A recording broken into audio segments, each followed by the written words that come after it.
Okay, good, good.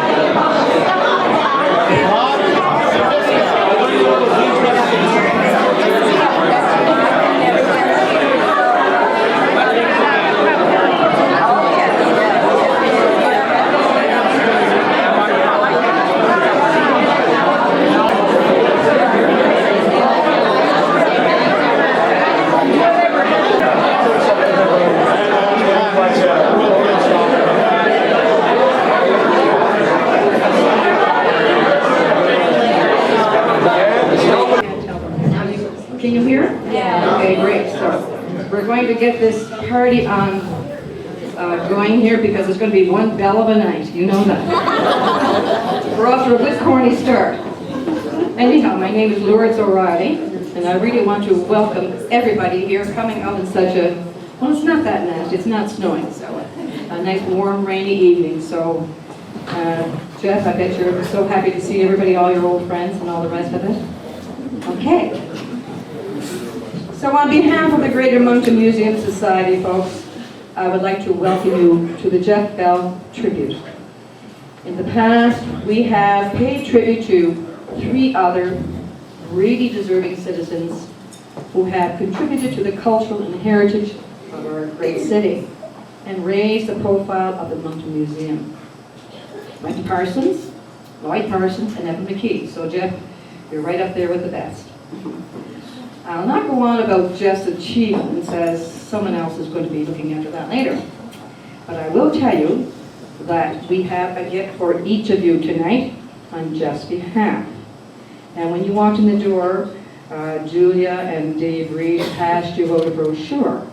And inside that brochure was an application. Now, if you look at that little application, it's a little bit difficult to write on, so we're going to pass you a paper to make sure we get you tonight. Anyhow, everybody that has attended Geoff's tribute tonight is getting a 1-year free membership to the Greater Moncton Museum Society.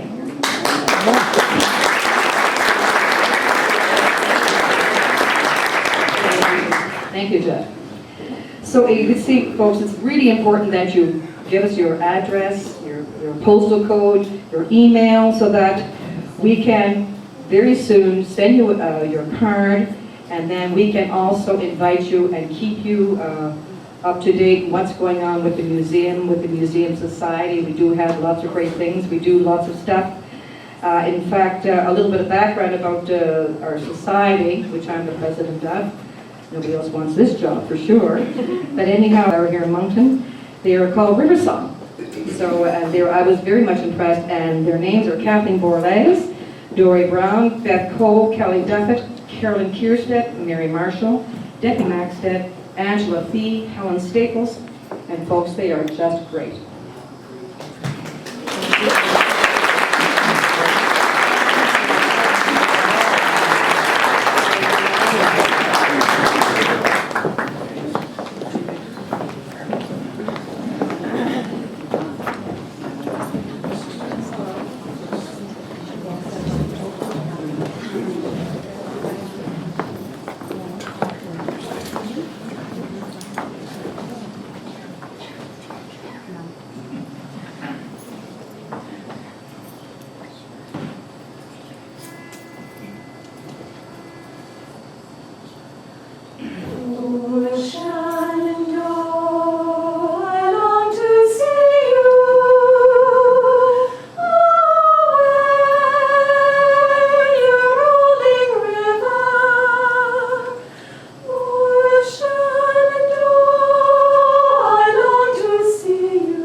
Don't go away because you're coming back, okay? He wants to hear you again.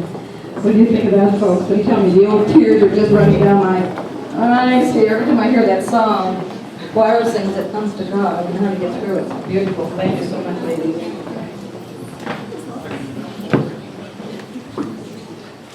Great. Now, it gives me a great pleasure tonight, ladies and gentlemen, to introduce our guest and MC for the evening, Dennis Cochran. But now, before I do, there's a couple of things. Just a second now, I have to go looking for something here, my desk, my podium. Here, could you hold this for a second for me, please? It's kind of heavy, so I need some help.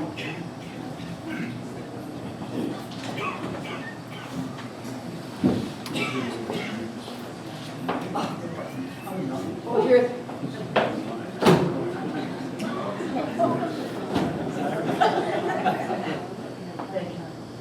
Thank you very much. Okay. Here they are, folks. This is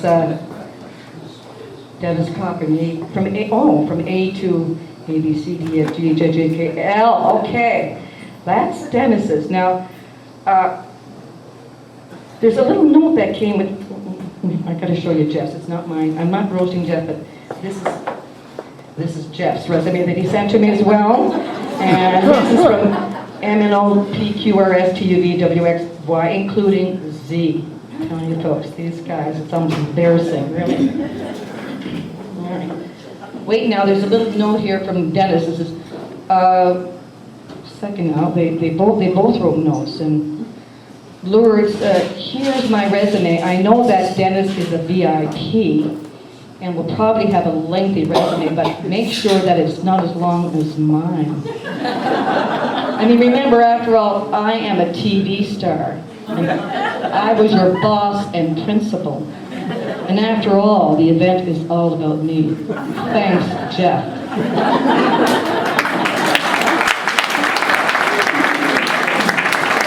Wait now, I may as well do it now, Dennis, okay? So, I'll read the note from Dennis. Lourdes, here's my resume.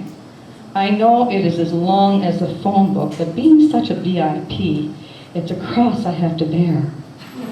I hope Jeff won't mind that my resume will most likely be longer than his. Remember, I was your boss and principal, and I'm coming all the way from Fredericton for this event. Thanks, Dennis. Well, folks, they were both my principals, but not my bosses, all right? I have to tell you a little bit about Dennis when I first met him at Besborough School. Called me to the office one day for whatever reason. Anyway, so I walked in and I saw this gentleman standing there, and I thought, my first thoughts were, look at this guy. He's so bloody neat, too neat, meticulous, shiny, squeaky clean, healthy. Now, folks, when most of us we had a peanut butter sandwich in our lunch bags, you know, and coffee. This guy has on his desk a green apple and yogurt. I mean, what the hell was yogurt in those days? Back in the 80s, nobody knew what yogurt was, but Dennis did. And he was doing this. And I thought, what is this man doing? He says, I'm jogging on the spot. And he really was, folks. Anyhow, I thought to myself, my God, they've hired a real health network principal. What next? Seriously, this gentleman, from his humble beginnings as a history classroom teacher to superintendent of districts 2 and 4, Deputy Minister of Education in Brunswick, Deputy Minister of Education in Nova Scotia, Mayor of Moncton, Member of Parliament, and presently, he's the President and Vice Chancellor of St. Thomas University. Now, I've left about 90% of his resume out and accomplishments, but I'm very pleased to present a former colleague, but never my boss, Dennis Cochran. Be your MC.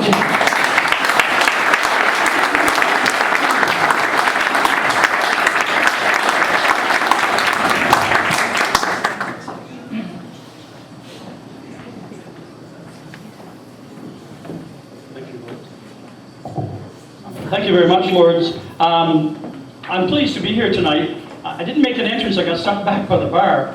But I am pleased to be here tonight, and it's exciting to see so many people out. And I must congratulate the Museum Society on this kind of event. Because because one of the things, and someone who's been in public life and has known a whole number of people in public life, it's very easy for society to forget, because time goes very, very fast. And it's, I think, a tribute to the Museum Society that you're recognizing a number of people that have contributed to the society and the well-being of our community. And I think that's very commendable. So congratulations, Lord, and your board on this, the fourth recognition that you've had. It's interesting because when we look at the number of years that Geoff has been involved, and our lives have actually intertwined in a number of cases, and most people won't know.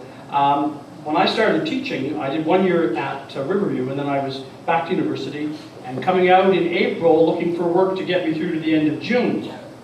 And I had 2 interviews, one at Bespro with Leon Ward, and then another one with Geoff. And Geoff interviewed me at 2 o'clock, and he called at 4 o'clock and said, "The job's yours." Leon called the next morning and said, "The job's yours." It was 5 days a week. That was pretty tempting.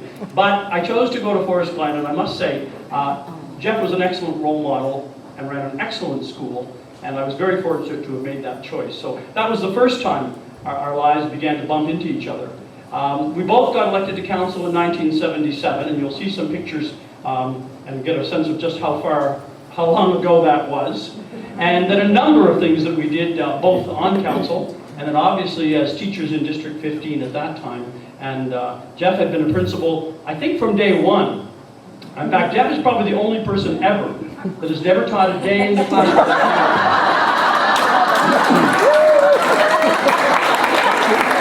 I was always intrigued with that. And then I went back in the history book and looked up his dad. Who was chairman of the board? No. Actually, yes, he was. But that's not the reason that happened. There were a set of circumstances and a series of things that happened in Victoria. Geoff was one of the new people on the block, probably one of the few in the school with a degree, and got to be principal from day one, so which is rather intriguing in the business. And then, obviously, we were both involved in 100 Footsteps, and you'll see a slide on that a little later. And then when I left Bespro, Geoff came over as the principal. So we've been seeing each other a number of places over the last number of years. So I'm really pleased to be here tonight to take part in the ceremony, and pleased to see so many of you here as well. So my part's relatively easy for the first part. Eric's done all the work. There's going to be a whole series of slides that you're going to see Geoff Bell through the years. And a couple of years you'll have trouble recognizing him. Not only did he look young, but they also dressed him funny in a number of cases. And you'll see that. But it gives a good summary of some of the things that he's been involved in. And it's interesting, I mentioned where our lives kind of intertwined. That was just a very, very small piece of all the things that Geoff's been involved in. And I think what you'll see tonight is a good example of complete and total devotion to everything that he's undertaken and every group that he's been part of and every role that he's played. And I think that's commendable. And obviously, looking at his family here tonight, he played that role as well, as a dad and as a husband. And luckily, Sylvia and the family shared him with a whole number of organizations and groups that he was part of. So, you'll see a whole number of interesting slides. And this one, I don't know what year that picture was taken. This is the This is the Miramichi Coin Club in 1975, for those who are literally challenged. You can see Geoff looking a little different there. 1975. The next one is the Royal Canadian Mint Medal that was presented in 1993 here in Moncton. And notice the time. That's kind of handy for history. 8:07. Exactly. That was a good thing because Geoff would have a little snooze about 8:30 when he was on council. This was obviously a good thing that they did that at 8:07. This is the Ferguson Award, and I looked it up, by the way, today. And it's a pretty prestigious award that's given nationally, and Geoff received that in 1986. And the next one, this was in Regina, and that helps. It was on the 9th of May, 1985, and Geoff at that time conducted the official opening of the Canadian Numismatic Association meeting that was held in Regina. You can see his friends on either side of him. Luckily, they were still friends at that time. It didn't cause him any more grief, but obviously played a national role in that one. This is an interesting picture, and I don't know if you can read the caption. The Centennial coin was presented to Len Jones in 1967. Here's Geoff over here, looking very happy about being there. And as you go across the picture, you're probably going to recognize, this was David Carson. And a number of you will remember Carson's flea market and a number of things that David was involved in. And the next guy is Dale Garland, which was Garland's Hardware. And I didn't know that Dale was involved in the Atlantic provinces level with regard to coins and so on. And so you can see that in 1967. And I tried to figure out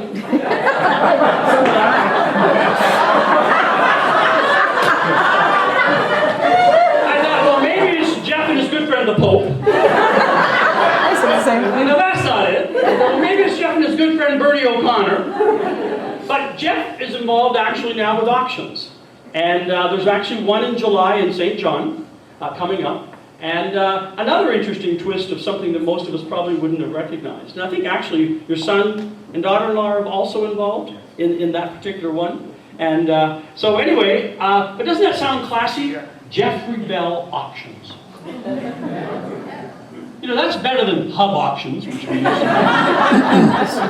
Walter Dunfield, do you remember him? Hub Auctions? Anyway, Geoffrey Bell Auctions, that's got a class sound to it. But I also get the impression from what I was reading about it, it's a class event as well, and which is very interesting. So most of that involved his involvement in coins, and the next section is going to involve in education. And I must say, it's nice to see so many people here from the field of education. It feels like a Southeast New Brunswick or District 15 principals meeting. And, nice to see everyone here, and to see that you were able to come out tonight and take part in this ceremony. This was at a summer school that was at UMB in 1968.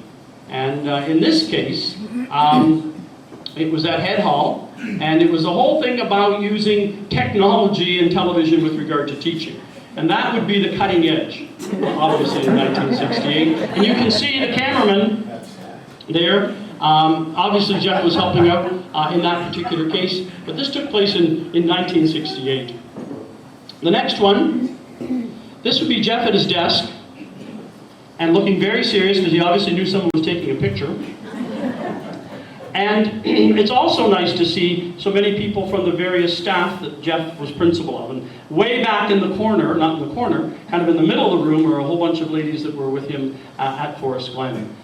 Geoff had the sheer luxury. No, sorry, Claudie Taylor, sorry. I was at Forest Glen. Geoff had the luxury of virtually picking his staff when they opened Claudie Taylor School. And the average age was 18. They didn't have a teacher's license, but that didn't matter. They were 18. But no, we have a number of them here tonight, and it's nice to see that kind of support over the years. And obviously, like I said, Geoff had the unique opportunity to virtually pick his staff. And Claudie Taylor at that time was one of the open concept schools, and it was the cutting edge also of what education did. We got over that bandwagon and put up walls shortly thereafter. But, by the way, I was at a launch today for, what was it called? The 21st Century Learning Agenda. Nothing has changed in New Brunswick. We look at the last bandwagon going by and we jump on. That's true. Yeah, that's in right. 1960, and in the early 70s, that was one of the things, the open concept in the schools, and Claudie Taylor was one of those that was involved with that. The next one, you can see some pictures of Geoff involved over the years. He's with some students in the lower corner. These are school secretaries that were involved over the years. And they were all at Mespro? No, different places. Yeah. And then you can see over here, there's Lourdes. She looked pretty excited about being there too. It's a big hair. I think she was beginning to think, at that time, she was dreaming about becoming president of the Museum Society for Life. So she was pretty excited, you could tell. With that hair. The next one, this was an interesting one. This was a conference of New Brunswick Elementary and Junior High School principals, and it was held in Moncton at the time. And they had a speaker in from the, who was from the National Association of Elementary Principals from Washington, D.C. But you can see some people here that you'll probably recognize. The first one over here is right over there. Malcolm Freeborn. Could you see yourself there, Malcolm? This is Ross McCollum, who later on went on to become the superintendent of schools in the district. And then obviously the speaker that was involved. And you can see, in this case, you can see Geoff.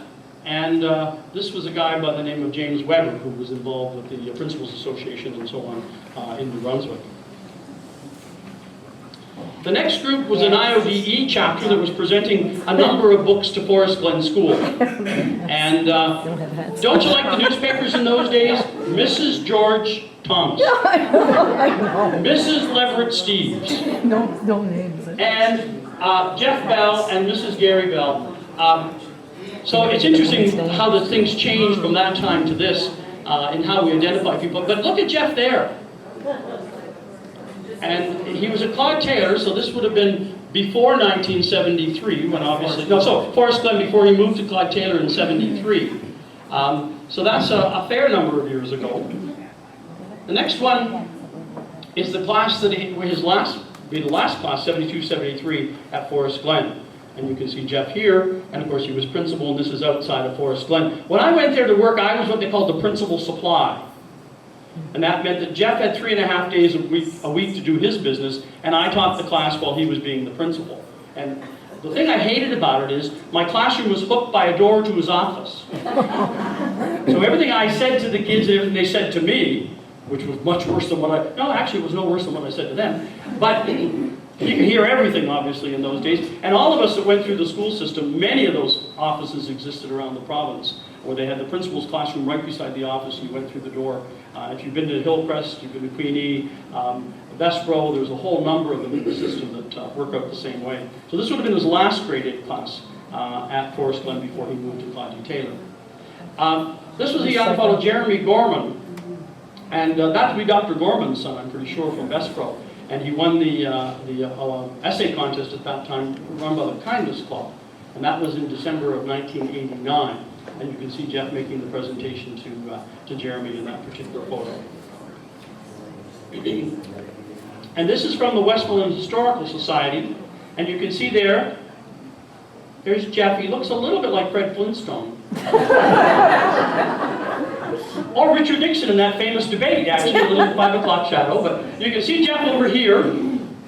And next to Geoff is the treasurer of the Westmoreland Historical Society. Elizabeth Friel next, of course, who was the secretary, and Lloyd Maycomb, who was the president. And I don't know if any of you remember Lloyd Maycomb. I'm sure some of you would. But he wrote a phenomenal history of Moncton book. And it had everything in it.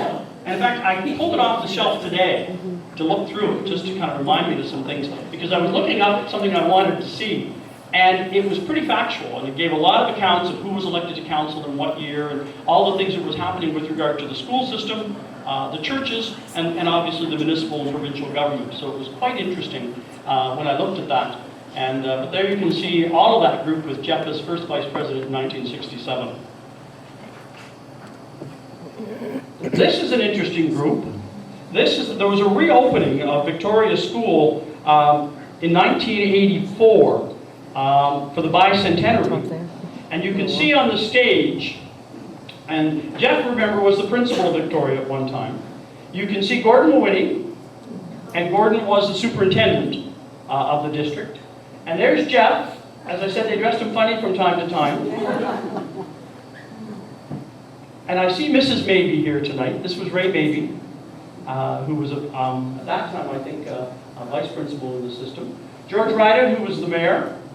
Clarence Cormier, who was the mayor of, originally the mayor of Dieppe, but here he was sitting in as the Minister of Education in the government of the province of New Brunswick. And here's Mabel DeWare, and they were both in the cabinet and were both out to the ceremony at Victoria School in May of 1984.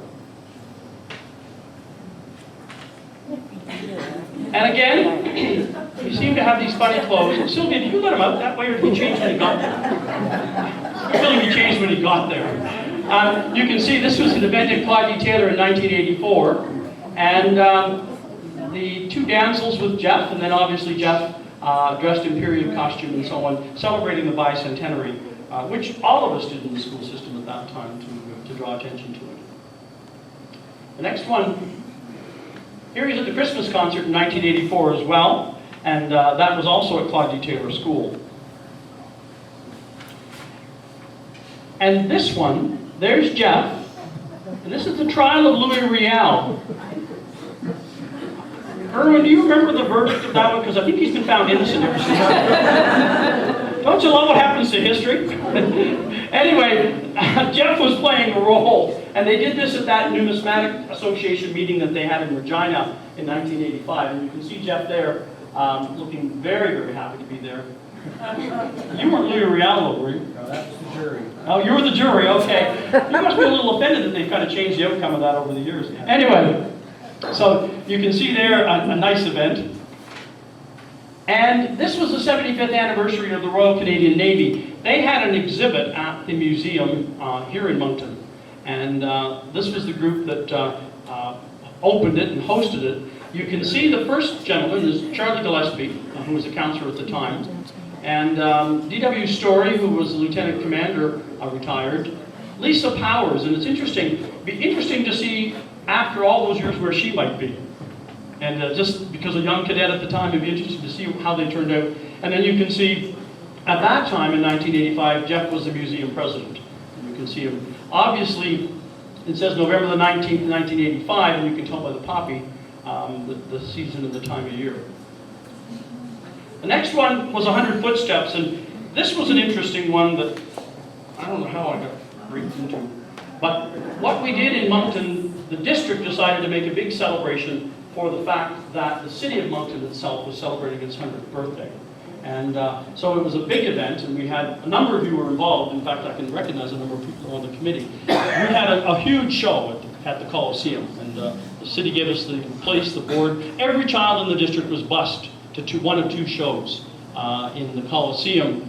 And we called it 100 Footsteps. We had a huge committee that did a phenomenal amount of work, and Geoff served as the public relations coordinator, made the comments and brought information forward and so on. Just a fascinating exercise, and it really showed not just the best of our kids, but the best of our teachers, because we had a huge number of people. We had a 500 student choir.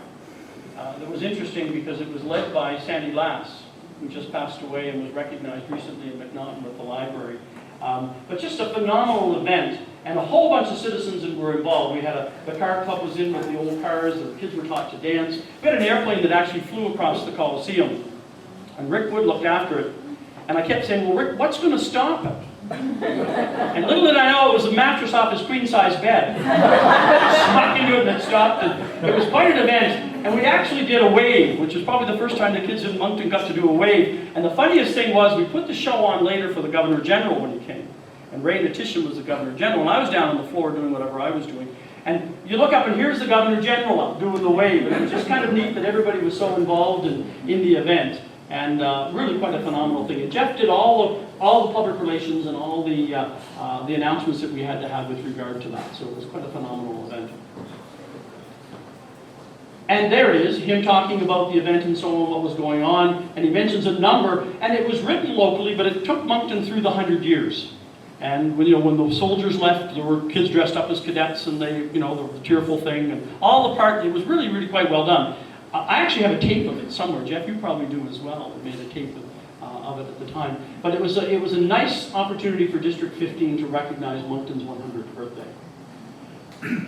And you can see here, the Bicentennial Commission recognized Geoff's contribution with regard to that. And you saw all those pictures back from 1984. And obviously Geoff was one of the people the province chose to recognize for his contribution to those celebrations. And Geoff would occasionally, and quite regularly, appear on CBC. And this is one where he was talking about the road show. And here he was talking about Queen's Court and talking about the Moncton Stadium as well. And it's interesting because many people, and one of the messages, I guess, in this group having such an event tonight, is that we often don't either recognize people that made contributions or make ourselves think back and remember a number of things that have happened in our history. And I was laughing, I see Leopold here tonight, and I just learned a while ago the Leopold F. Bellevaux Boulevard, or street, leading into the new French high school. And that was a tradition in Moncton over the years, and they recognized Leopold in that way. Congratulations, Leopold, the first time I had seen it. But I was looking up McMonagle Street, and I thought, I wonder if anybody knows where that is. McMonagle was the mayor of Moncton from 1936 to 1939, just before the war. And like in those days, most of the mayors, there was a street named after him. And McMonagle Street was one that I didn't think it was a very appropriate record. He must not have been well liked, I don't know. Anyway, the street sucks. But anyway, you can see it from here. And the sign is back up. I drove by tonight. I went on Google to make sure it was still there. When you come up Lute Street, just before you get to Queen, there's a little shoe fly to the right that takes you onto Queen so you don't have to wait for the train. That's McMonagle Street. There is not a house, not a building, not an address. So I don't know what he did to make somebody very unhappy.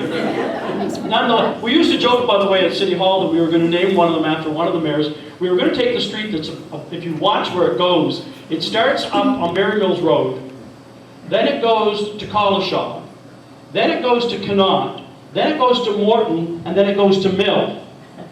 That's all one street. And we kept threatening somebody we were going to name it after them because people would absolutely hate them. Because all the address changes that would have to take place all across the city of Moncton. So I don't know what Mr. McMonagle did, but just down here, when you leave, and the sign's on it now, which is a good thing. Anyway, I couldn't figure out why it was so small. But you know, it's interesting because that's one thing we would expect our society to do, is to recognize people. And I was also thinking about a number of the schools, and I think I see Susan Burke. Susan, you here? Yep. Yep, there you are. Arnold H. MacLeod. We'll know who Arnold H. MacLeod was. And the kids that were there at the time will know, because he went back shortly before he died.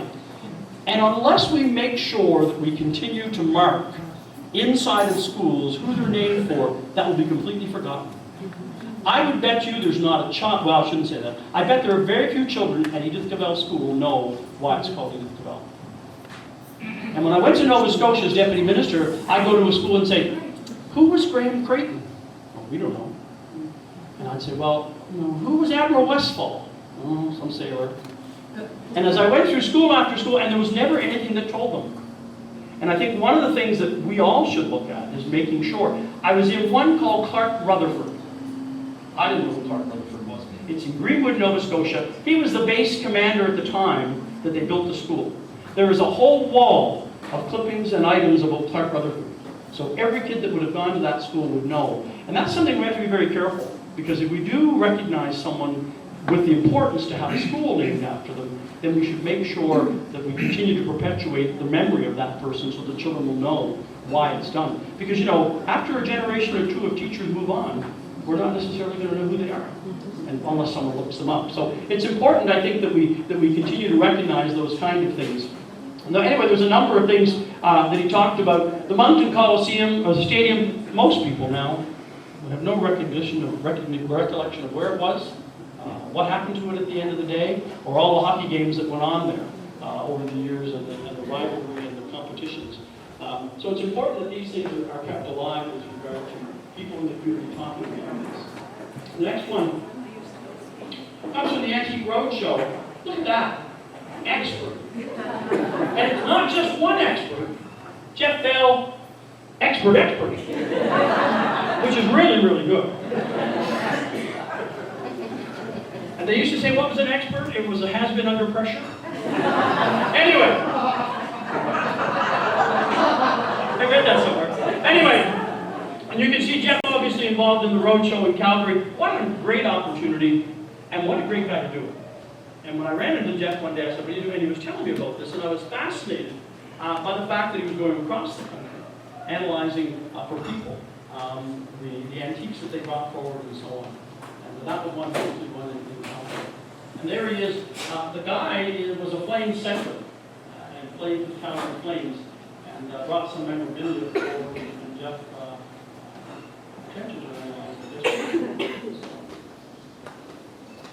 and this is a group of the other appraisers that were on the road with Geoff. It actually looks a little bit like the inside of the house up on the corner. Thomas? Yeah. You know, and I was thinking when we got that, I don't know if you remember, I was mayor. And one day, Reuben Cohen called me. And he said, I've got a group of people that want to leave you guys a house. So I asked him where it was and what it was. And so he and I went through it, just the two of us. There were 23 heirs that had inherited the house. And Reuben was representing some of the legal aspect of the family. And I think he convinced them that they all signed off, but it took months to get everybody to send to the vote at Penn Spencer. Doesn't that scare you? But there. Jeff and I have over. I was counting coins that I would sell to Jeff. I had a class mark of 4 out of 20. So Jeff and Syl were much more diligent students than I. They knew of my predicament, and they told me, Malcolm, there's only so many questions they can ask on the exam. We've gone to the library and we have 6 or 7 exams. Here are the repeats of the style of question they can ask. Now your best bet is at least learn 6 of those out of the 10 they're going to ask us. I made 64. 60 on the 6 questions that I could do and 4 of a class mark. Thank you very much. And I proceeded not to teach high school chemistry.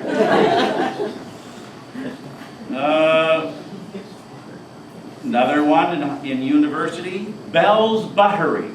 Raise your hands if you know about Bell's Buttery. Jeff, you can have fun with that one. That was in Aiken House, where he ran a canteen that no one else could before, and no one else was allowed to after. But he sold the franchise, I think, before they canceled out any use of the basement of Aiken House for this commercial selling of hot dogs and so on. City Council and mosquito problem. You know, remember? Oh, yes, you do. I see that. Okay, here's one I will tell. Dallas Urquhart, I think I have the name right, and Jeff's opera career. This is the only one I'm going to tell. The rest I'll introduce to you and let you guess. The family may want to ask him what happened there. This was a principals convention at UDM. Provincial principals met, and Dallas Urquhart was a professional hypnotist who assisted people in giving up smoking. We hired her as Urquhart, right? Yes, that's right. Okay, we hired her as an entertainment feature. Sitting around, as we normally did with Jeff and Syl, a whole table of us convinced Jeff to go up. Didn't wish to. His parting shot as he went up, he said, she's not going to be successful. I have too strong a will to be put under. Jeff was under in no time. When it came time for Jeff to perform, she said, you are a world-famous opera singer. You may sing anything you like, in any language. Jeff thought a moment. Big. Here comes Santa Claus. Santa Claus Lane. La la la la la la la la. One line. That's all he could remember of anything that was supposed to do. He said, thank you very much. We were, of course, in stitches. When I clap my hands, you know the routine. You will wake up and remember nothing. Now go to your seat. He comes back to the table. He said, I told you she couldn't put me in.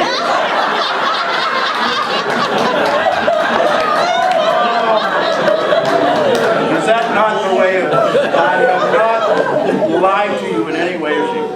That's the only one I'll tell you, but I will introduce a few others. Because 60 years is worthwhile. Okay.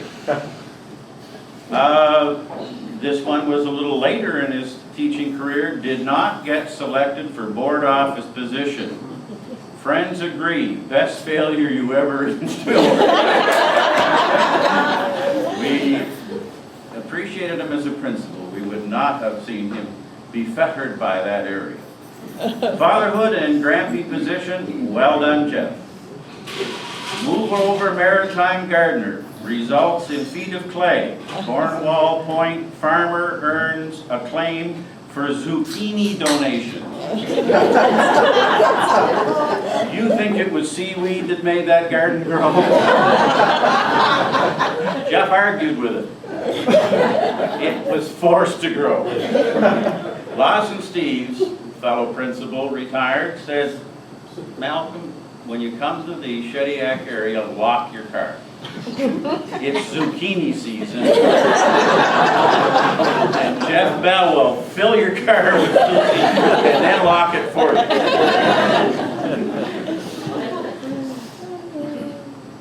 Remember, Geoff, with friends like me, you won't need enemies. I'm here to keep you humble. Here are some that I wasn't going to bring up. Shuffleboard, same thing. We visited them in Florida. He proceeded to humiliate me. Coin collecting. I only have a short note there. I became interested in numismatics because of Geoff. At university, I made a huge sum of money sorting through change from the bank and selling whatever I found to Geoff. A 1948 nickel got me 40 cents. King George V nickels got me 8 cents to 10 cents. And you could find me walking around the city of Fredericton in an old parka. I was called Admiral Byrd because it was an army parka and had fur around it. I had pockets full of nickels. I would carry $40 worth of nickels. And one of these very dull chemistry sessions, I was thumbing through them by the light of the film projector, and the pocket ripped, and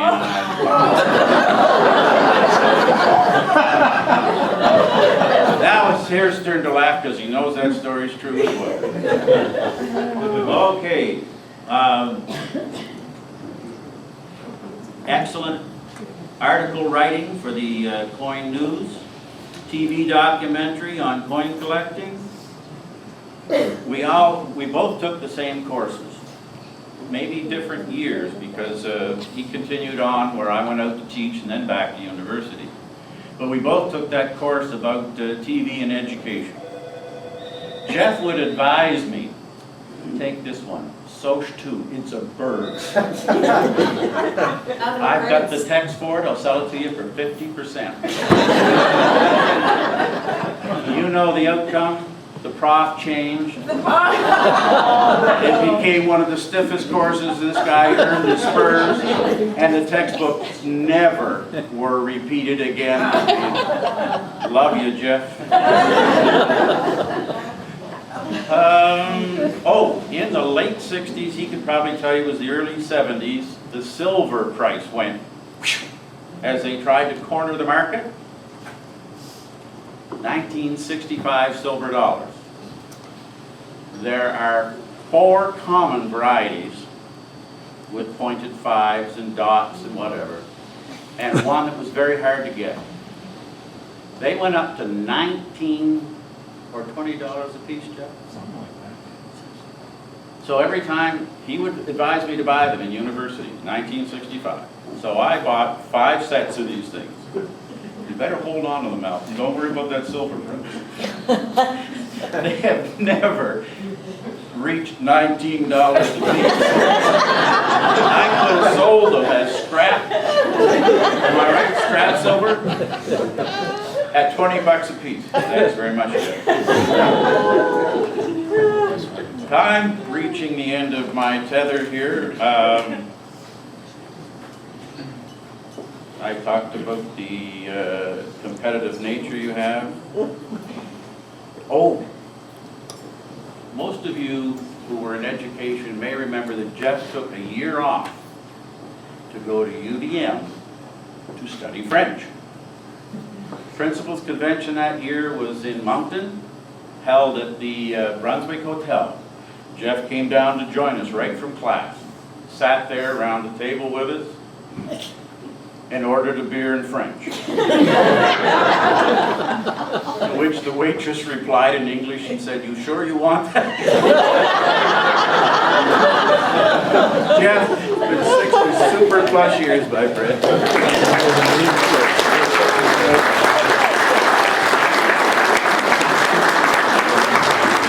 Thank you, Malcolm. The next one up tonight, Doug Baker.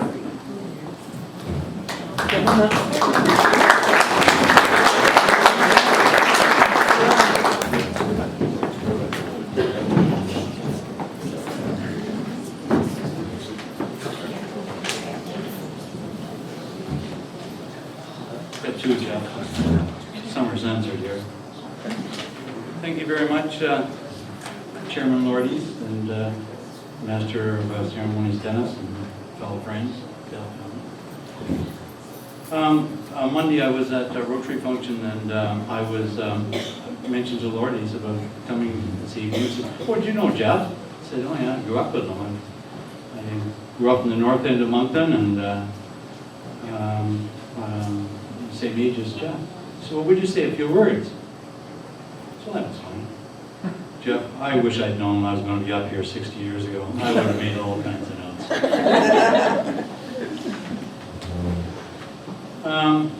As I mentioned, I grew up in the north end on North Street. Geoff grew up on Highfield Street. I guess we probably didn't meet each other until grade 1 or grade 2 at Geoff Bell School, because I don't think, I was about 4 blocks away, so I don't think I was allowed to trot down to Geoff's place. Probably in grade 1, grade 2, we probably met. And we played sports together.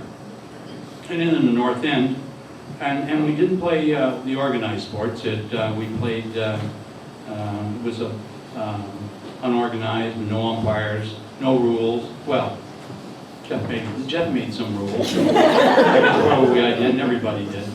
But we played baseball in Garden Hill Park. And we also played hockey, and we played hockey in Garden Hill Park and on Highfield Street and in our early years. And then I don't think we were supposed to do that.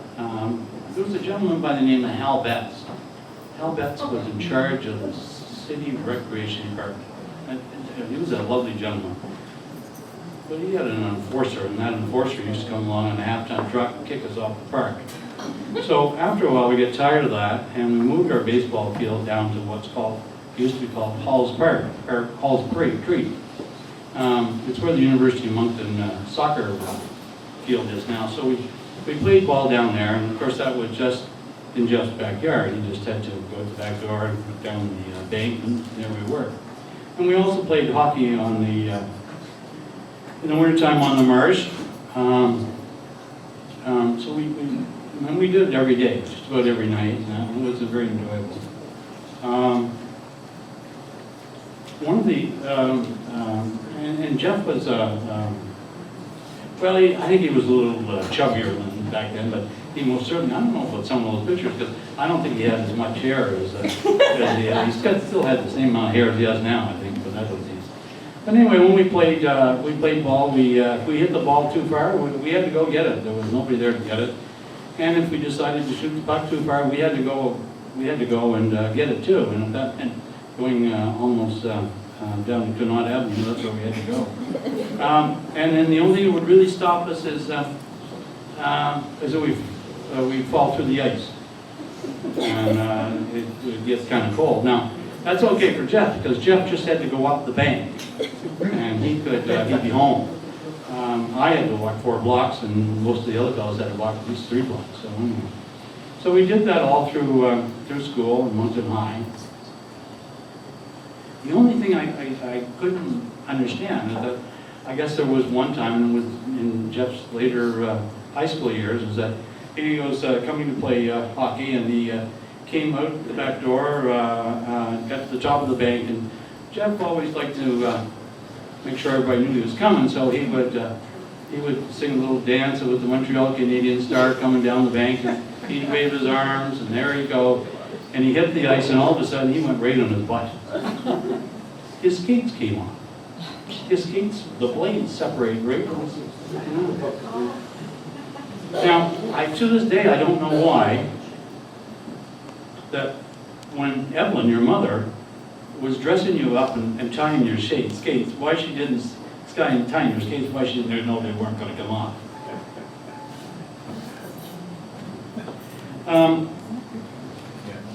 My wife Dawn and I have known Geoff and Sylvia for quite some time, since high school. In our early years in marriage, we remember that Geoff's quite the storyteller, and we're the recipients of a number of his stories. And we would be either watching the hockey games, and Geoff's Acadian nature too came out, because he always likes to use his arms and motion of doing it. And one day, I believe it was on Reed Street, and we were in an apartment. And I don't know whether Geoff and Joanne come over there or not, but anyway, Geoff was telling this big story, and his arms were going like crazy, and he was in a rocking chair, and he went head over, ass over kettle. And we started to laugh, but we were still laughing, and Geoff just got right up, got back in the chair, and kept on telling the story. He was quite the storyteller. Quite a practical joke. Joker. Some of the jokes I can tell you with is that Don and I lived in Bathurst for a number of years. And we had them up to visit us at our cottage, and our cottage was in the harbor of Bathurst Harbor, and it's right on the front door would be about 75 feet to the high water mark. So they were up visiting us on the weekend, and Geoff decided he was going to go for a swim first thing in the morning. So out he goes into the bay, and we just, Geoff or Sylvia and Don and I just went out in the front of the cottage and sat and drank our coffee. And after a while, help! There was Geoff. Geoff was coming out of the water, and he was just up to his knees. Sylvia. So we didn't know what was on that. I've lost my trunks. So anyway, I ran scurrying around looking for a paid suit, and I thought, paid suit? That's good Geoff. So anyway, my wife went scurrying around looking.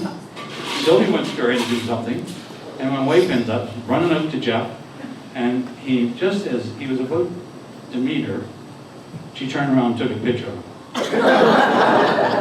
Geoff didn't lose his trunks. Geoff was quite a practical joker, and there was a chance he got that.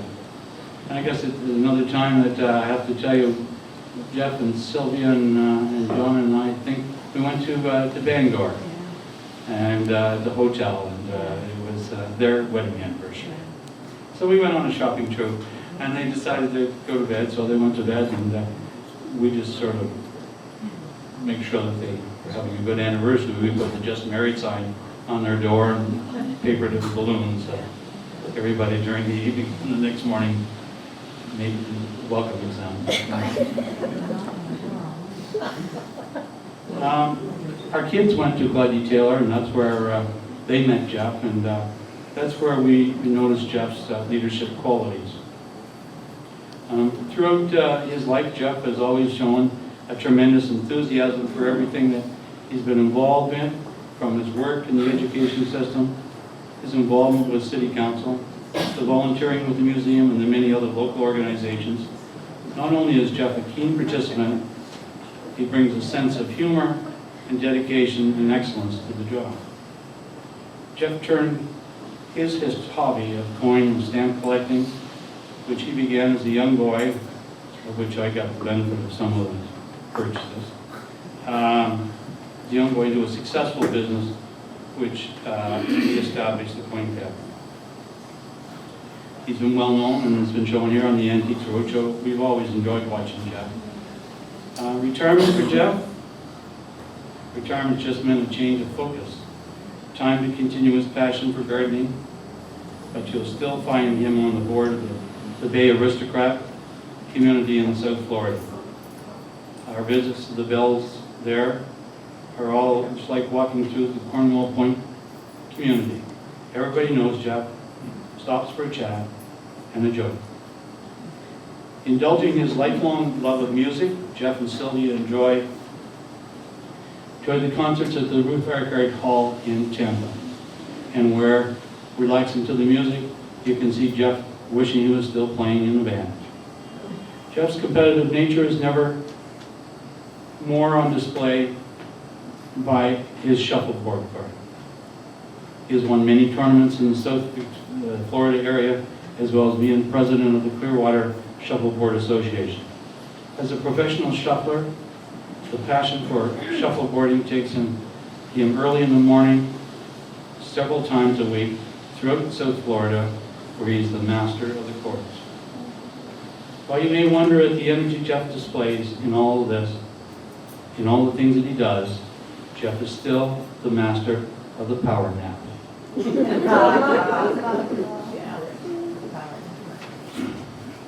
We wonder what Geoff will decide to do with his life when he grows up. I know that wherever his journey takes him, he'll be like that friend farmer standing in his field.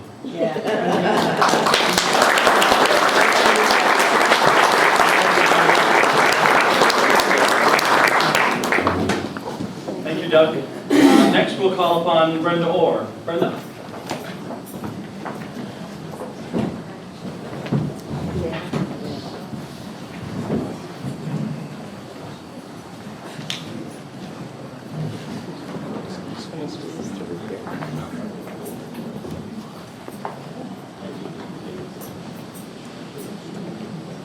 That's what I get for sitting at the back of the room. It took me forever to get up here. I wanted to thank the Museum Society for allowing me to speak tonight, and also to thank the Museum Society for all the support that they give to the museum and everything that we do. Joining me tonight is my colleague Bridget Murphy as well, from the museum staff. There are only 4 of us, so 2 of us were able to be here tonight. So anyway, my Geoff story came about by accident. Actually, I was talking to Sandra Wagner and Margaret Ann, and they were telling me that they were going to honor Geoff at this special event tonight. And so I just started in with one of my Geoff stories, and Sandra said, "Oh, you have to speak and be part of the program." And I said, "Oh, I didn't plan on that," but I said that would be a great honor. Everyone here tonight has been a long friend of Geoff's. I've only known him for 33 years. Because I was one of those Claude Taylor students. I don't know how many others there may be in the room. I may be the only one. But my story goes back to 1978. I spent 1 year at Claude Taylor. I was a West Riverview school kid, and they were between schools in Riverview, opening the new high school and changing over the middle school. And I ended up 1 year at Claude Taylor School. And that particular year, the district had a competition for the students in District 15 and I believe one of the other school districts in the area, whereby you had to write about something historically important in your community. So I entered a project along with other students at Claude Taylor and some of the other schools, and I actually won for District 15. So the prize for, and I should say what my project was about. It was the history of the Chapman firm in Upper Coverdale. And I don't know if you know that building, but it still exists. It's been restored. It's owned by Jim Fleming and Lori Jokeri, who used to be with CBC Radio. And so I wrote a history of that building as part of my submission to that contest. And the trip that summer, it was a summer trip, was the prize, was a trip across Canada, whereby we visited every museum, major museum and historical site in Canada. And we were gone for almost 3 weeks. So, of course, I got huge support from the school and from Mr. Bell. And at the end of the year, before school ended, they had an assembly, and I still remember this. They had an assembly where they recognized the students, accomplishments throughout the year, that type of thing.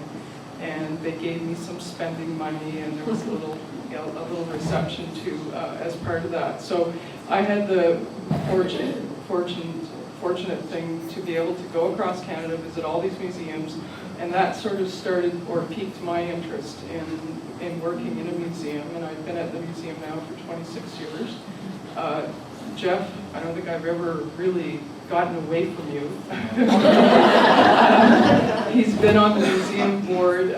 He's been a great teacher and a great mentor for many, many years. And, you know, even 5 minutes before this presentation started tonight, he was handing me this letter written in 1928 to Captain J.E. Masters by a young lady in Brooklyn, New York. And I don't know the family. Is there a family connection? Because he didn't tell me what it was.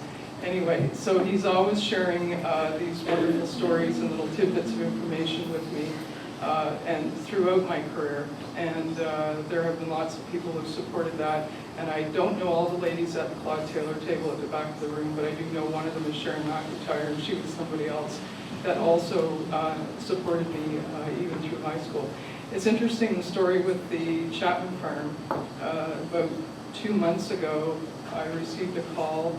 Well, I guess it was a little more than 2 months ago because the new Sophie store's been open for a little while yet. There was an artist that had been asked. Sobeys has this new program where they commission artists to do works of art in each of their new stores of something significant in communities. And so happened that the artist who did the work in the Sobeys store called me at home on a Sunday morning and said, identified himself, and he said, oh, I was down at the public library and I was reading your report that you written back in 1978 on the Chapman farm, and I need to know where it is. He said, would you take me there? And I said, well, I'm going out at the moment, but I can give you really good directions.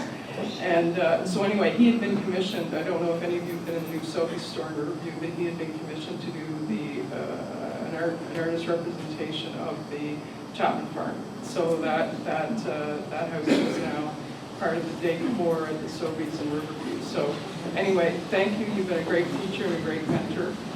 And I'm sure you're going to be around for a long, long time. And we appreciate all the support that you've given us in the museum and the staff too. So thank you very much.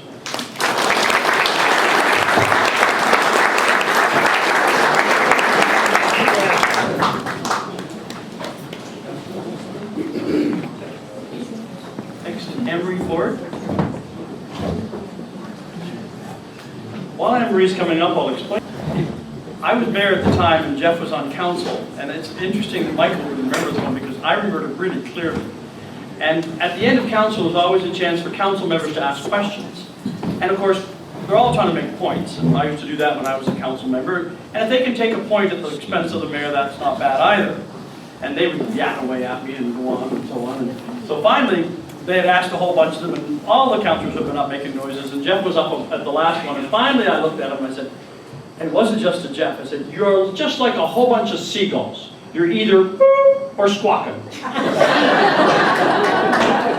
And thank goodness I had the wisdom to do the boop rather than the word, because the radio station, I woke up, Michael, in the morning to hear me, and I thought, oh God. But anyway, it wasn't just about Geoff, but it was that whole idea that they were just on to me that particular time. So that's what it was about, but I do remember it well. Anne-Marie?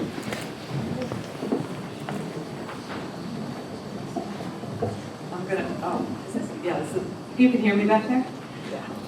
It's really, I'm just so happy to be here, because I was a young mother a few years ago and walked into Besborough School not knowing, do I do early immersion, late immersion, French school, English? Things don't change, still the same things that are going on today.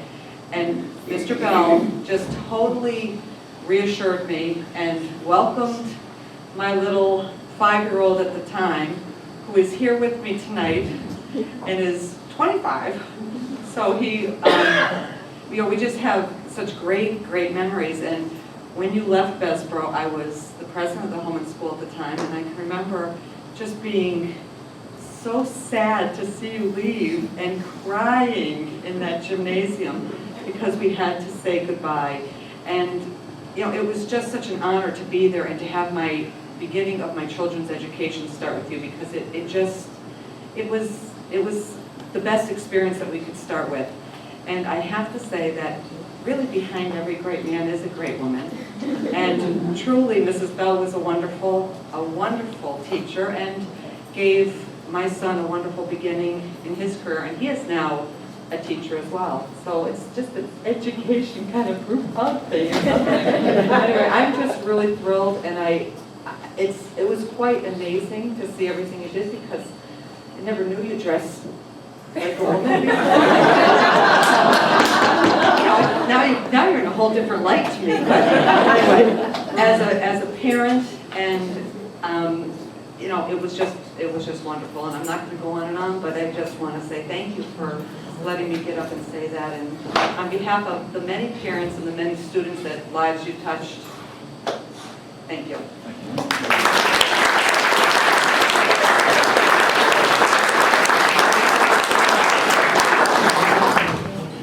Thank you, Anne Marie. We'll now call upon Lawrence O'Reilly for some comments, and then a presentation to Geoff, and then a little bit of entertainment after that. Lawrence? Yep.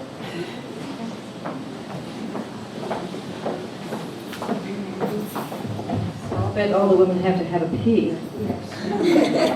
So we're not going to drag this on or make it too long, but anyhow, I just wanted to say something very short and sweet about Geoff. When I met Geoff, this is what I remember about. When I see people, I register either words they say or like Dennis, you know, and meticulous and so on and so forth, and perfect, and then Geoff as this. Okay, watch me now.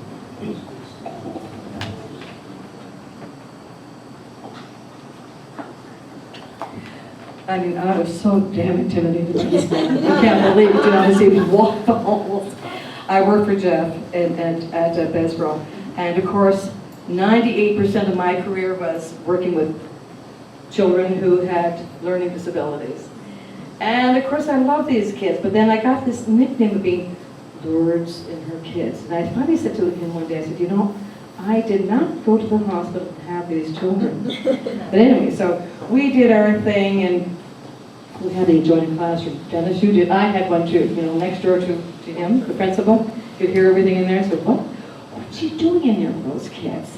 Anyhow, so one day, I said, okay guys, pack up your books, and we're going down to, we did this quite often, Centennial Park, and we had our, you know, our teaching, our reading lesson right there in the park, because these kids were anywhere from pre-kindergarten to maybe level 4 or 5. So anyhow, away we went, and do you remember the balance? Absolutely nothing. So finally, after being scathed and hanged and all the rest of it, so I was a little bit angry, but I said to him after the meeting, I said, Geoff, I said, why in blazes didn't you say something? He says, I just wanted to see how you handled it all. And that was about the end of the story. But anyhow, we had great days. They were interesting days, and Geoff, well, we had our time. But you know that I love the kids, and you knew that. Other than that, I just wanted to say something, because there is food, by the way, and there's more entertainment. The room is full of food on the other side for you guys. I wanted to have everybody here who is a teacher. They do all the work behind the scenes. You know that little saying in the paper, which somebody quoted George as saying, the movie stars are out there, they get all the attention, but the supporting actors stay kind of quiet. Well, I have a lot of supporting actors who do all the work, and on behalf of the Greater Moncton Museum Society, I'm sure you will appreciate this gift. And you'll have to open it and share it with everybody here, Geoff, okay?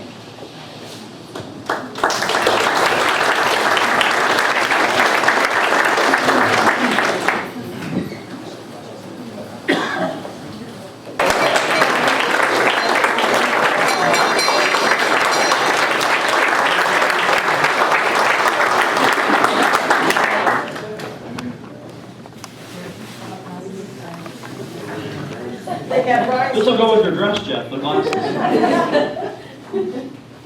Presented to Geoff Bell by the Moncton Museum Society, June 3rd, 2010. On the other side? On the other side, a bell for a bell.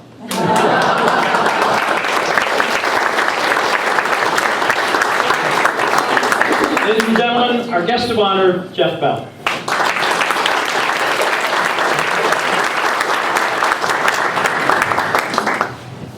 My remarks will be brief. I'm sure you'll be happy to hear that. I want to thank Lourdes and the Moncton Museum Society. A very kind gesture that you have done. I really appreciate it. And to Dennis, Mike, and Eric, thank you very much for all you've done to make this evening a really nice evening for me. Dennis, he was a member of Parliament, as you probably know. And Dennis, I have one of your little notes here that I found in my archives today. And it says on it, "Thought you might be interested in this, Dennis." He obviously sent me something from Parliament that I'd be interested in, and that little note was attached to it. And Mac and Doug and Brenda and Anne-Marie, a special thanks to you. I didn't know you people were going to be up here. That's very nice, and thank you for your remarks. Sandra Wallace, where are you, Sandy? I'm taking pictures of you. Oh, yes, sure. Sandy was chair of this event, and Sandy's a teacher of mine in grade 5, wasn't it, at Forest Glen? 67, 68. 67, 68. And she's been all over the country since that. Anyway, it's nice, Sandra, thank you. And a special thank you to all you people in this room. You know, it's interesting that I've often thought about this, like on sports teams, they always have a most valuable player. But you know, really, the most valuable player has supporters that have made him look pretty good. And I've had a lot of people that made me look good over the years. I've had some fabulous teachers on my teaching staffs who did such a wonderful job day to day, and I was smart enough to leave them alone and let them do their work. Amen. And they were just super people. The people who served on city council with me, wonderful people, dedicated people. And it really bothers me when I see politicians at all levels, people criticizing them and thinking they're all crooked and so on. Well, I can tell you from my experience, I didn't see that.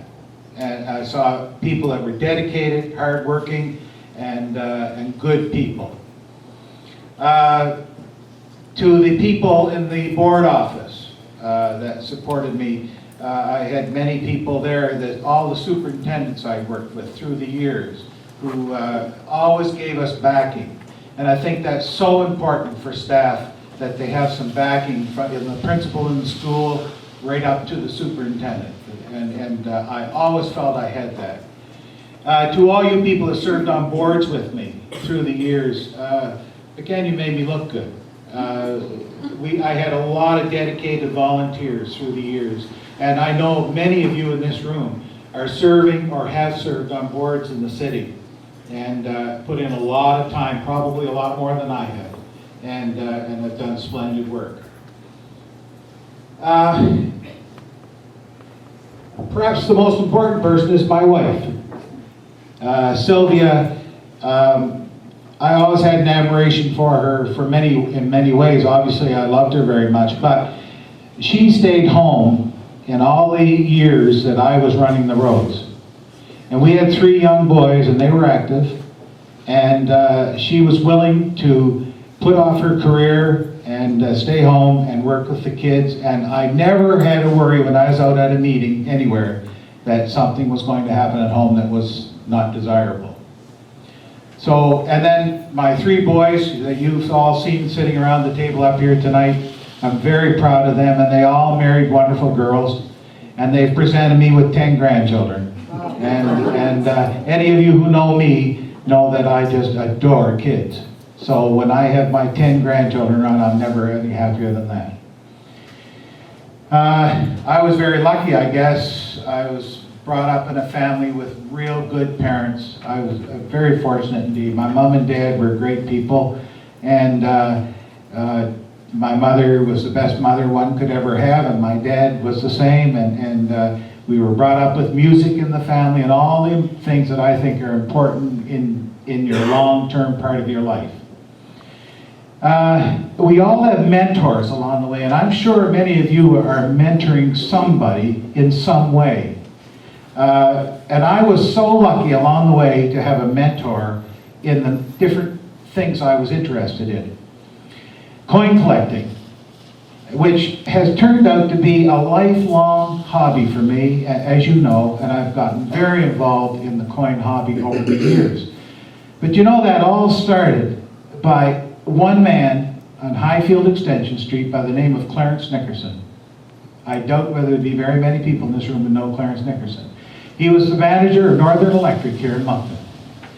And he had the first television on the street. And every Sunday night, he would invite Rob and me down to see Our Miss Brooks, Dragnet, and some of those old programs. And between the programs, on the commercials and the breaks, we would go to his den, and he would show us his stamp and coin collections. And I remember that first Christmas, he gave me a couple of coin folders, and that's how it all started. And just a small thing, but such an important thing. If he only knew where that, he died many, many years ago, if he only knew where that took me through these years. Gardening, another love of mine. And my gardening all started with Dr. Joe Dobson. Some of you know Vic McLaughlin. Well, Joe Dobson was Vic's father-in-law. And Joe was the gardener of all gardeners. He was just a farmer. And we happened to buy the property that Joe Dobson owned. And I remember talking to Bob McQuaid, whom some of you know. And Bob had first option on that property in Shediac. He called me up one night and he said, Geoff, he said, Vic is going to sell that cottage and land. Are you interested? I said, I would give my eye teeth to have that place. He said, well, that place needs a gardener. And he said, I'm telling him I'm refusing it and you go after it. And that's how that all started. We bought that back in 1973 and it's been just a great place for the kids. And it's still a great place for the kids. Music, I can't thank Ernie Freeborn enough. Malcolm's father in high school taught me how to play the string bass and taught me how to play the tuba and sousaphone. And I had more fun, and of course I got some credits out of it too. We had a ball. Ernest had the knack that he could take a band or a glee club and we could be pretty serious, but we had a lot of fun being serious. And I don't know how I would ever thank him enough. He instilled in me a love of music that I still love just as much as I ever did. And finally, in education, I was just thrilled to see you here tonight, Midge. She had to leave. She had to leave. Well, Arnold McLeod's wife was here earlier. And Arnold took a chance on me back in 1966. And it was a gamble. I mean, to hire somebody out of university to go in as a principal was a real risk. But there was more to it than that because Arnold had been a playground supervisor in Moncton during the summers. And I used to be a supervisor in the playground. So he saw me for 2 or 3 years before I ever got hired on as a teacher. And he must have seen that he thought that I could do the job, I guess. And anyway, I can't thank Arnold enough. And of course, as I told you earlier, I had a lot of support from staff in the office. My love of history really began in college. And I don't think I had much of a love for history up until about university. And I had a professor at UNB by the name of Alfred Goldsworthy Bailey. Brilliant man, brilliant man. I loved him for many ways. He come into class, and he was getting up there in years. He probably in his 60s, late 60s at that stage, and he was the neatest dresser. He always had a crisp white shirt, nice tie, beautiful suit coat and pants. The pants you could cut it with just like a knife. And he was the first man I ever saw who wore loafers every day. And he was cool. And he would present the most interesting Canadian history lessons day in and day out. He would come in today, not a note in hand, and he would talk about some aspect of Canadian history, and then the next time he came in, he would start with the sentence that he left off with the day before. I mean, he was just amazing.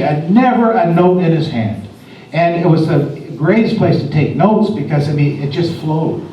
Just a perfect flow to it. And I used to see him in the library, and I would talk to him in the library, and he'd be there doing research. And he was just a wonderful man. And then when I got through university, I met a man in Moncton here that just opened my eyes to history like no one else had ever had. And Joan, where are you? Joan Maybe. Is Joan still here? Joan Maybe was here earlier.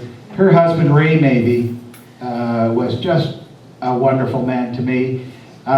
He took me under his wing. He was so creative, and we spent hours upon hours upon hours in the evenings together with Joan's coffee and ginger snaps. And we would never end. We'd always have something to talk about that was different every night. We never got bored. And he would get into the oddest places and pick out the oddest things and bring them home and say, Geoff, come on over to the house, I got something to show you. And we spent a lot of times together. I remember the time we went down to St. Martin's. I found this token, and it was good at Skillen's store in St. Martin's, and it had good for 5 cents on the back of it. And of course, when you're in the coin collecting business, you want to know, well, did they also put up 10-cent pieces and 25-cent pieces? Because that was quite common in those days. And so I asked around, nobody seemed to know anything about this Skillen store. And then I stopped one old fellow, and he said, "Oh, Miss Skillen up there in the hill, she may know about that store." So I went, we walked up this big hill, knocked on this old door, and this old lady, she must have been in her 90s, came to the door, deaf as a doornail. And I showed her, I said, "Miss Skillen," I said, "have you ever seen this token before?" And I showed her the 5-cent token, good for at the Skillen store. Oh, and she went on, she was telling me all about running to the store as a kid, buying that 5 cents loaf of bread, and losing it one time on her way to the store. And she went on and on and on and on and on. So, of course, I was interested, did they have 10 cent, 25, so on. So I said to her, "Did they have other denominations of these tokens?" She says, "Presbyterian, of course." Anyway, I had a lot of fun with Ray and a lot of good memories. Now let me see if there's anything else here I wanted to say. I guess I just wanted to express my thanks to everybody. Thank you, friends, for coming and making this a wonderful evening for me. I really feel you were all part of my having fun and success, and so I thank each and every one of you for coming, and enjoy the rest of the evening.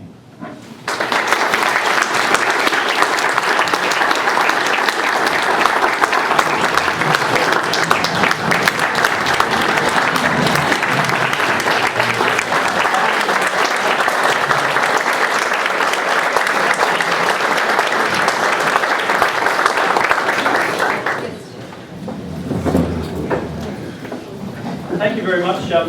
I think the interesting thing all tonight is we've all known a number of people here, a little part of Geoff's life. But when you put it all together and look at all the things he's done, it's actually quite phenomenal. And it's a tribute to Geoff, but a tribute to the Museum Society that they've taken this opportunity to recognize one more major contributor to our community, and that's Geoff Bell. So congratulations, Geoff. Lords, you're going to wrap it up? I'm going to wrap it up. Oh, just want to recognize, where is Liz Isaacs? Oh, Liz. Liz? There she is. There, Yes, yeah. there she is. Liz, wave. There we go. Liz Isaacs is also from the Antique Roadshow. Worked with And Bill Geoff. Braley. Oh, Bill Braley. Bill's here. Do you want No, to say that's something? No, that's fine. You okay, Geoff? Welcome. There's a lot of relics in the room. You'll enjoy it. Me being one, by the way. Lawrence, do you want to wrap it up? I'll wrap it up.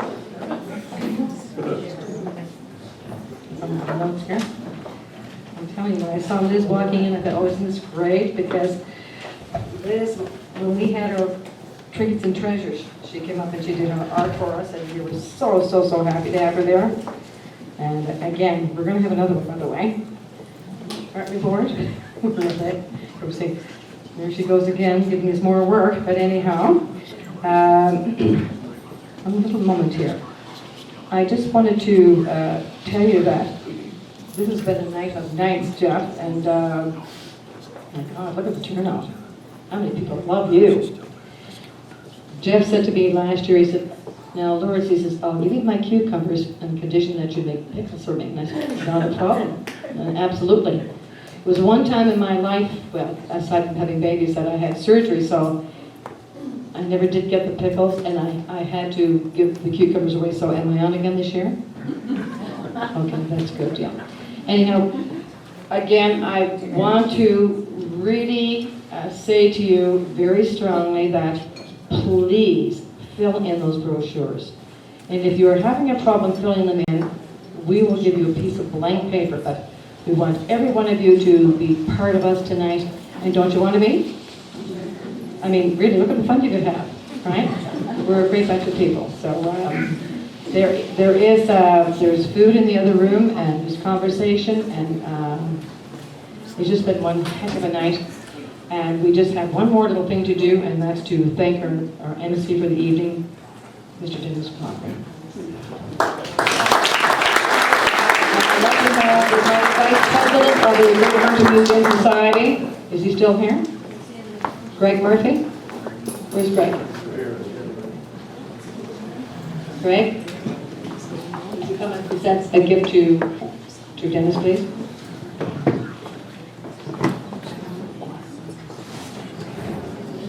Greg? The Vice President who does not want to be President. And at the same token, I'm sure that you're all going to have a little glance at the TDC picture at the back. Now, when Geoff is making his way up here and we have our musicians back again, I have to thank people who have made this night possible, and my co-chair, Sandra Wallace. Sandra, where are you? There she is. Co-chair Communications. Margaret Ann Macbeth lives in Shediac, as well as Sandra. Now, Margaret Ann Macbeth this morning went out into our garden, and she picked all these wonderful flowers that you see around out of her property, and before the rain hit, and brought them in. So what do you think of these gorgeous floral arrangements? Cost us $0. And also the invitation. Eric Guy, there's Eric. Eric was responsible for these beautiful, wonderful presentations, the PowerPoint presentations. Please give him a hand. Dave Reed and Julia Murphy were our hosts and hostess for the evening, meeting you and greeting you at the door, so please.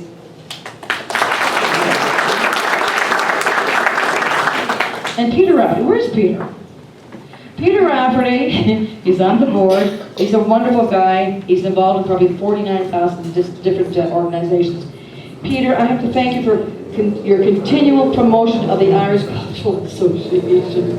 All right, thank you, Peter. All right. And also, the museum staff. As usual, we have a good partnership, and that's with Brenda, or our Senior Heritage Officer, Brenda. You're here somewhere.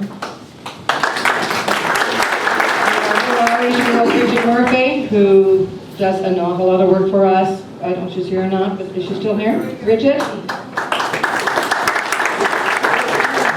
thank you from the bottom of my heart. Okay, there we go.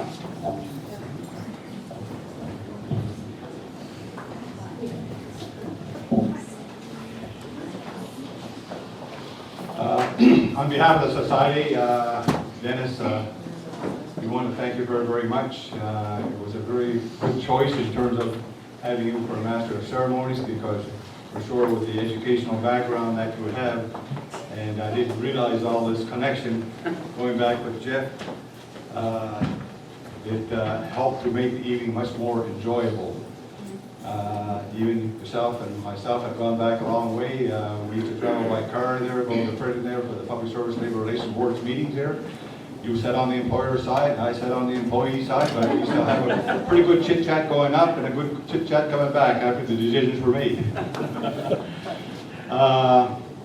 But to Geoff, I want to thank you for being willing to be honored this evening, because first of all, from my point of view,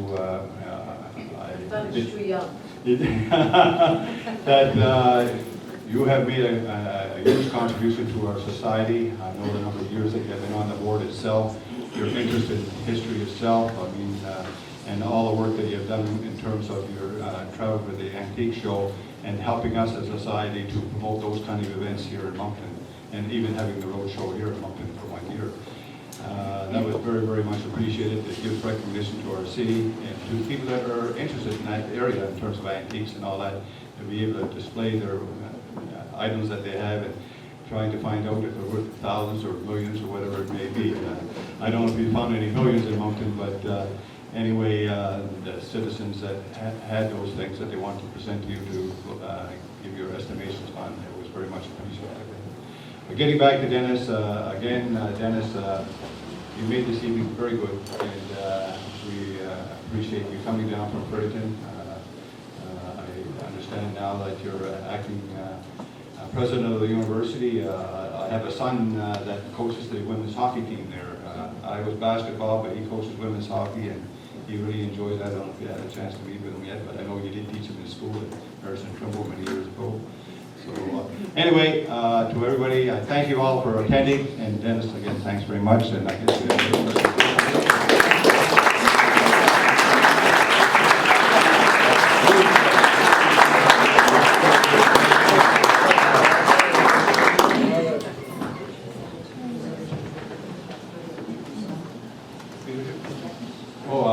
Peter, did you stand up? You are past president of the society as well. Peter Sawyer. Oh, there he is. Another person that made a huge contributions to the society over the years. Anyway, thank you all. Enjoy the food. Fill in your food. Fill in your applications. The other side, folks. Are we going to have a song? Yes, we're going to have. Before you eat, there is more beautiful, beautiful music. There's something.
one more. You must be getting really hungry. Yeah.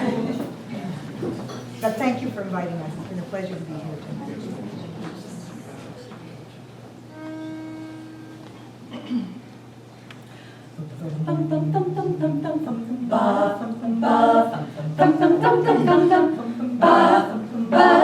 Sweet dreams are made of these. Who am I to disagree? Travel the world and the seven seas. Everybody is looking for something. Some of them want to use you. Some of them want to be used by you. Some of them want to abuse you. Some of them want to be argued.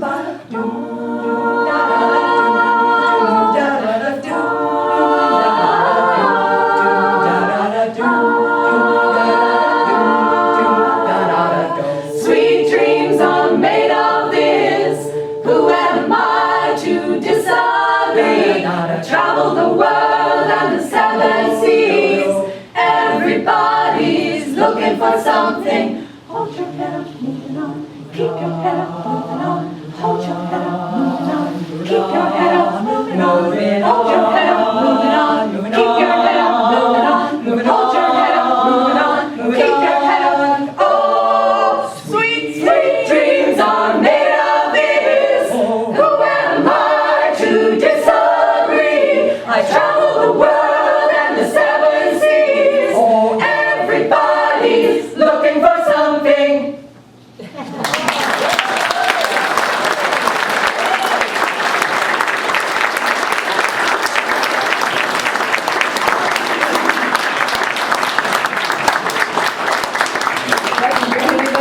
Was it folks? Oh my gosh.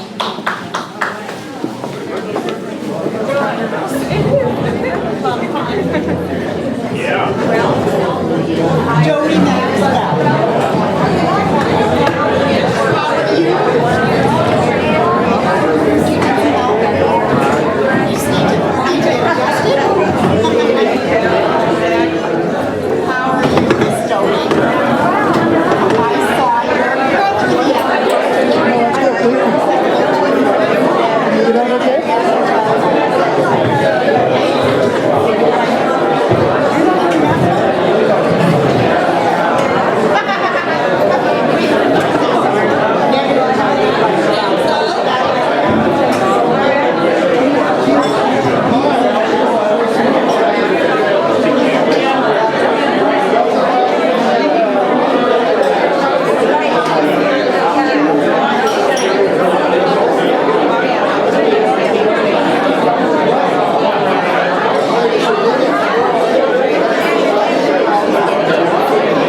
told me how person I had to kick his son out of school. Isn't it pretty good news? Good. All is well? Yes, it is. Plus, what was there something else to say?